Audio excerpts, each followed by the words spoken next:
খুবই সিম্পল জিনিস। টিয়ার 3 মানে এমন একটা কাঠামো যেখানে বিদ্যুৎ যাবে না, এসি বন্ধ হবে না, সার্ভার চলবে।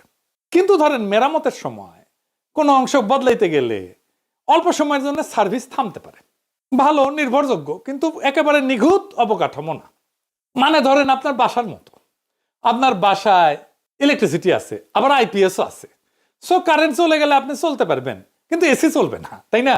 এইরকম আর কি। টিয়ার 4 মানে বিদ্যুৎ যাবে না, এসি বন্ধ হবে না, নেটওয়ার্ক কাটা পড়বে না, সার্ভারের এক অংশ নষ্ট হইলেও পুরো সিস্টেম চলবে, মেরামত চললেও সার্ভিস বন্ধ হবে না। এটা সবচেয়ে শক্ত এবং সবচেয়ে নির্ভরযোগ্য। তো তার মানে হইতেছে আপনার বাসায় ইলেকট্রিসিটি আছে, আইপিএস আছে, আবার জেনারেটরও আছে, আপনার এসিও চলবে। এতই পাওয়ারফুল আপনার সিস্টেম, বুঝেছাও? তো এর মধ্যে তথ্য চুরির কি ব্যাপার আছে বলেন তো? ইলেকট্রিসিটির সাথে তথ্য চুরির কি সম্পর্ক? সে তো কইলো তথ্য চুরি হয়, তাই টিয়ার 3 আর টিয়ার 4 ডেটা সেন্টার লাগবে। আপনি দেখলেন এটা আসলে চালু থাকবে কতক্ষণ তার তরিকা। ডেটা চুরি হওয়ার ঠেকানোর তরিকা কি? এটা ডেটা চুরি হওয়ার ঠেকানোর তরিকা না তো। ধরেন আপনার চমৎকার বাসা আছে, ইলেকট্রিসিটি লাইন টাইন সবই আছে, আপনার দরজা খোলা, তো বাসার চুরি হবে না। এর সাথে চুরি ঠেকানোর সম্পর্ক কি? সম্পর্ক আছে? নাই। তো সে তো যুক্তি দিতেছে আমাদের তথ্য চুরি হয় সেই জন্য এটা লাগবে। তাহলে এটা কি তথ্য চুরি ঠেকানোর সলিউশন? দূর পাইছে আমাকে রে।